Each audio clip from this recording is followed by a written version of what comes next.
Hello!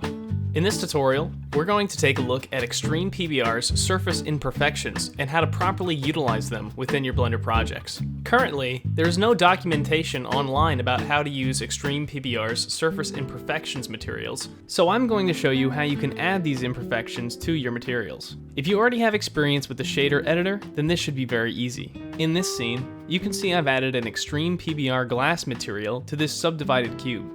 Let's see how we can add the Extreme PBR surface imperfections to this glass material. First, apply the surface imperfection to the object. As you can see, the material is applied, but cannot be seen. However, by doing this, the material has been loaded into Blender and can now be edited. In the shader editor, copy both the roughness and normal image texture from the imperfection material into your glass material. I'm going to add a normal map node and connect the normals we copied over to the gloss shader. If you have Node Wrangler enabled, you can Control-Shift-Left-click to view the raw output of the nodes. I'm going to increase the normal intensity to make it more visible in our final render. Make sure your vectors are connected to the texture. Next, you can connect the roughness texture to the roughness slot. You can add color ramp in between to increase the contrast of the texture.